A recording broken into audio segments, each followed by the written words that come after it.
All right, so this is joint work with Jialu Bao, who's in the audience.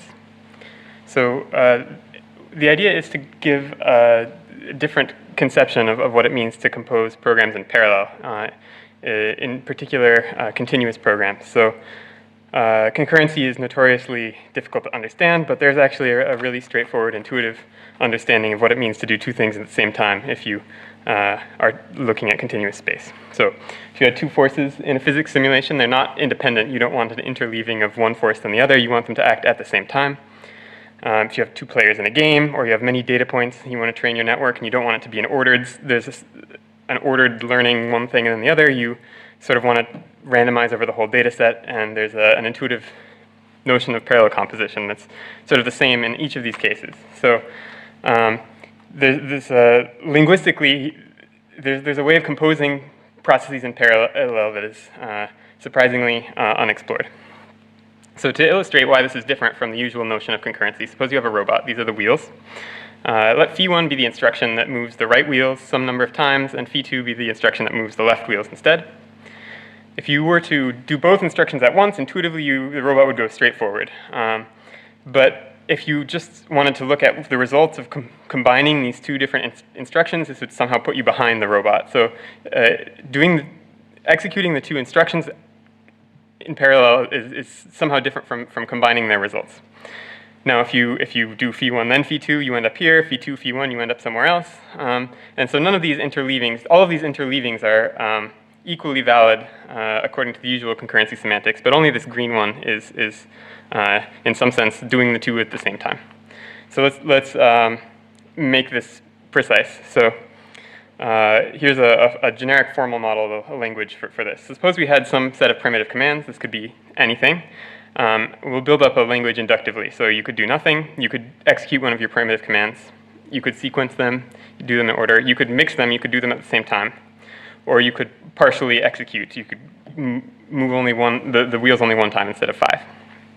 You can also extend this with control flow, but that won't be part of this talk. So how do you give semantics to this? So let theta be a set of program states, and we're going to need more structure later on, but for now just suppose it's a set. The usual notion of an operational semantics is a state transformer. So given an input state, you return an output state. But in order to partially execute a program or to talk about mixtures at all, you need more information than that. So the intermediate points you would go along a path, in particular, are clearly necessary to partially execute a program. So you could talk about a path semantics that takes as input a fraction of the way there plus your initial state and then outputs the final state. Alternatively, instead of parameterizing in 0, 1, you could use 0, infinity. So in the first case, you think of it as a path. In the second case, it's a trajectory, some sort of temporal interpretation. And we'll see the difference in a moment. What's really important is that it be continuous. So now we need a topological space, not just an arbitrary set of program states. So one step further, to talk about mixture, you need actually some more information still. So a vector field is a map assigning to each point of your space a direction. It's like a collection of infinitesimal path fragments, and crucially they can be added together. So you can they have a lot of structure, but among the simplest things you can do is you can add vector fields. And so we can give vector field semantics for instructions. We'll actually give a time-dependent version. So for each time you get a different vector field. So to summarize where we are so far, we saw what a state transformer is, how you could augment that with extra information to a path. We saw vector fields, and the last thing kind of semantics we'll have is this loss function semantics. So if you have a metric structure in addition to the manifold structure and the topology, then you can define instructions through gradients of a loss function. So here are the same things again. They're related though. So let me first remind you there's two different ways of parameterizing a path, 0, 1 or 0, infinity. Here's the translation between them. Similarly, that same translation leads to an analogous one in the vector field. Okay, to get a vector field from a loss function, if you have a Riemannian metric, you can just take a gradient.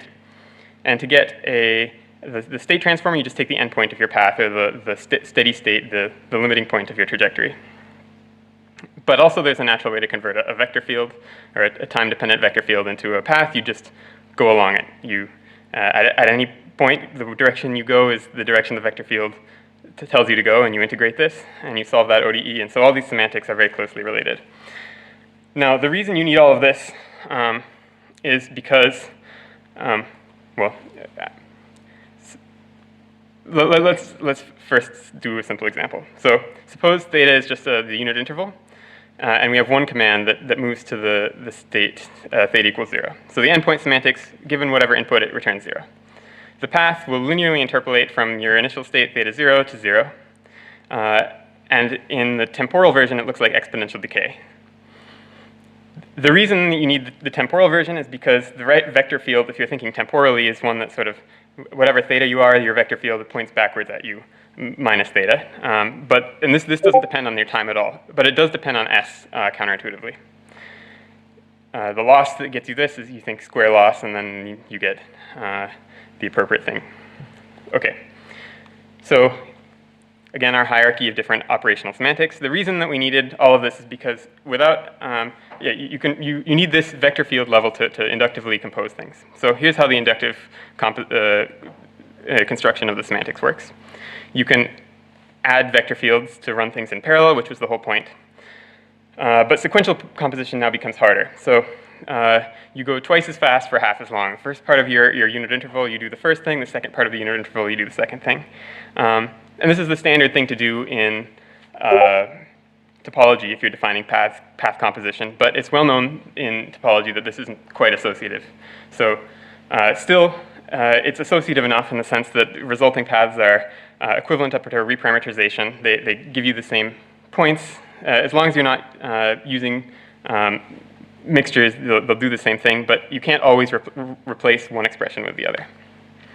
Okay, so what's the point of this?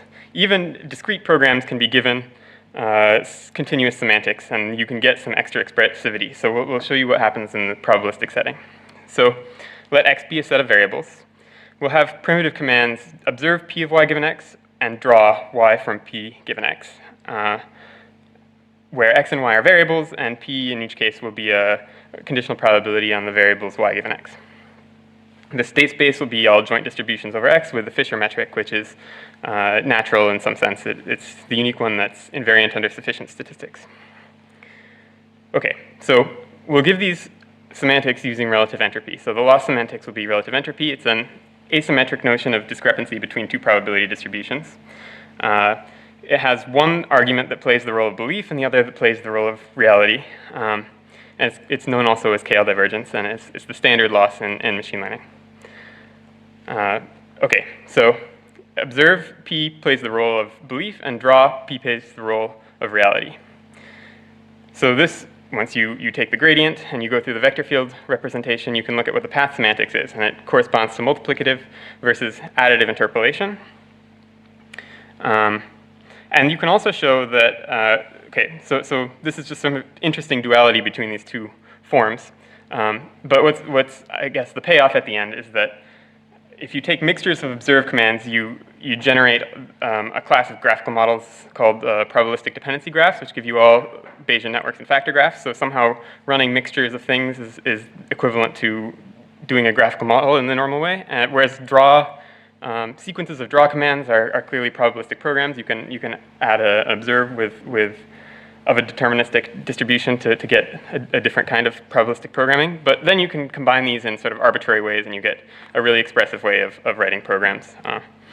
So to summarize, by giving even a discrete program a continuous semantics, you get the ability to mix and partially execute programs, which can dramatically increase the expressivity. Yeah, that's what I have.